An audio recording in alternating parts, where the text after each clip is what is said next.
if you take a look on the screen, there's 8 pages. Some are rotated for the effect of doing the vertical section to it. Some have center lines, that type of thing. And the idea is to then, still within this same document, create another artboard, which will allow you to put all of them together on one to print out. So the artboard icon is listed right here, and all you need to do is you can take a look at the artboard menu right here and just go ahead and click a new one. A new one will show up, and with the artboard tool, just moving it over a little bit out of the distance here from the rest, I have this number just to show for reference there. And in the window you can click to go to artboard options, and this will set itself up. Now it's in rulers only because I changed the ruler guides to rulers. I'll show you how to do that in a second. But this is just going to be 17 coming across. This height of it is going to be 11.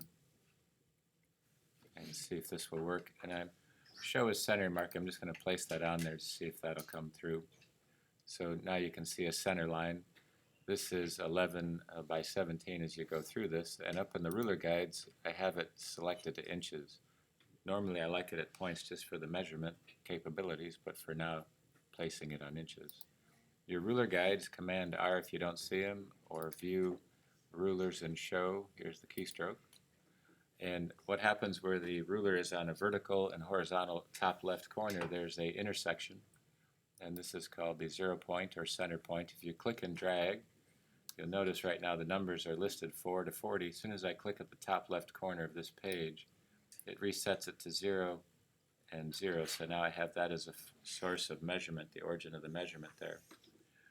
And the ruler guides, you can put them on their own layer if you'd like to keep them organized. So if I do that, I can just double click and just put this as a guides layer for myself, and dragging these out from the center so it'll snap to, placing it right on the top there and right on that center line there. And I'm just going to hit Command plus to zoom in. So this is the page, and like I said, trying to set it up with the measurement or with the graphics can go either direction. 17 and half is 8 and a half, so that's 8 and a half right there. Half of 8 and a half is going to be 4 and a quarter. So there's 4 and a quarter, and if you like the math, you can do it. There's 8 and a half divided again, so you can either backtrack up to 4 and a quarter or just put it down at 12 and 3/4. And hopefully I get all that correct. So I have 8 separate windows that are going to correspond to the copy that you made in paper folded up, also down to this piece here. So if you didn't want to measure that out in Illustrator or Photoshop, you can do this. I'm just going to take a rectangle and grab this piece. I'm just going to assume some of these colorings. Let's just double click on this to give it a color. And I'm going to take a number and just put 1 inside of here. Let's see if this will work for me, hopefully. Just group that together. So I'm just going to Option and turn this over. It's grouped together, so I'm just going to double click on this part. Click on this color to give it a separate color so I can see a little bit of a difference to it. Okay, this is just in the isolation mode, so I just hit escape out of that to get out of that. So now I have 2 numbers, two layers. They're grouped together just to show you that's one and the other. Shift key to select the both of these. Option and duplicate this over. So now I have 4 of them in a row here. Take this part. You can see I have these on the guide, so I'm going to move this. I forgot about that part. So I'm going to cut these. Go to my Layers panel. I have these guides. I'm just going to lock the guides. Okay, and just backtrack onto this panel and paste them back on there. So there's 4 of them. Just Option and duplicate this. Rotate this around with the Shift key. So now this represents the numbers that are upside down. You notice that from your paper copy that's what that is right there. Here it is, listed up here. Place this, and if I can Shift key and drag this down and place it right below. So now you'll see that hopefully this will correspond to the directions that you have.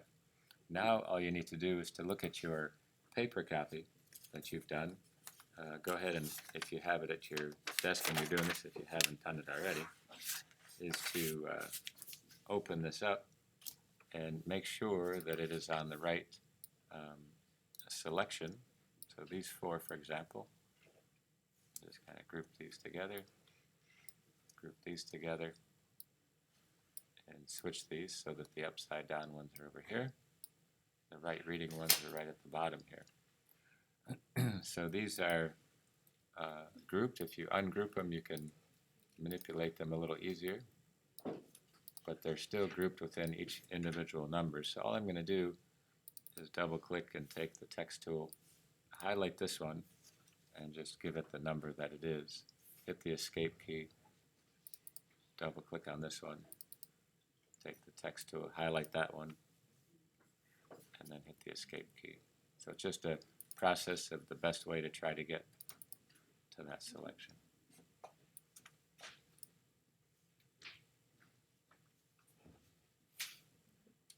A lot of activity happening here as I'm demonstrating this part here for you.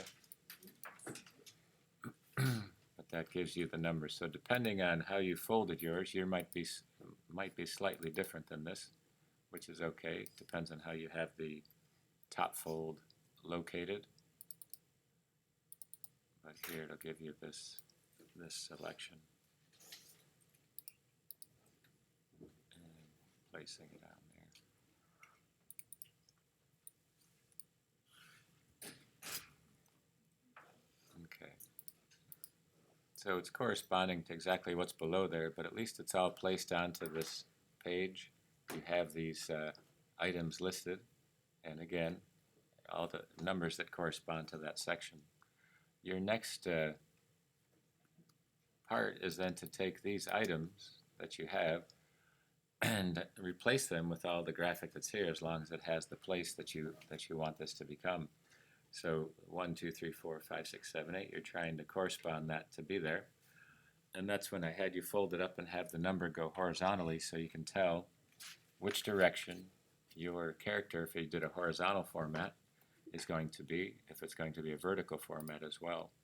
So that's the next step as you start to work your way through this section. So I made a copy layer, but this is this part. So as you go through this, you can see, depending on how you've drawn your character, here's this piece, for example.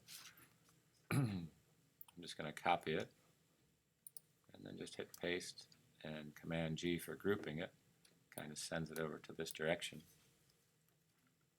And now I have this piece to take a look at to see which direction I want this to be as a horizontal format. So I can take that section off, just kind of move that, rotate this with the Shift key to place it on there. And now, since it is a copy of this, I can just place it down with the Shift key to keep it in proportion, and put that character right there. Now if, for example, when I look up close to it, I have the word coloring book on there, and it is grouped together. I just double click on it to take that out. And there's the first page. Now I just have to make sure that on my section that I have for my copy on the paper, the dummy copy, it has numbers that are one going upside down, one going left or right. I just have to correspond that to make sure that's the one that I want to use. Okay, so when I come through here, I can take a look at this character. This is for the second page. So I just highlight these pieces, copy it, and just paste it. It's a quick way to do it. While it's still there, group it together, and do the same. So I have to look and see. So for page 2 is down here. So I'm going to locate him down to this one, delete that, and in this case, like I said, you have to refer back to your paper copy to see which direction, so that when you open this up, the fold, depending on how it's going to be laid out, that's what you're trying to establish in that selection. So when this folds up, you want them either to open up so that you can color it without reaching over the top of one illustration, or the other as a booklet. So it kind of comes down to your personal preference that comes onto that. So I just do one more here. Here it is, copying it, pasting it. It kind of puts it off to the side and grouping it. And here's page 3 right here, so I'll just take that out. You can see it's a transparent character. And again, this one's going to be, when I look at the paper copy on my table, it's going to be inverted this direction. Placing them here. And this is where you can initially set it here. The nice thing is that since it's a vector-based program with Illustrator, the image is going to stay pretty much a high resolution right there. You can take that piece out just by virtue of that fact. So I have 3 pages done. Just have to, again, go through the rest, and then that'll be the part that I save and get ready to print into that section.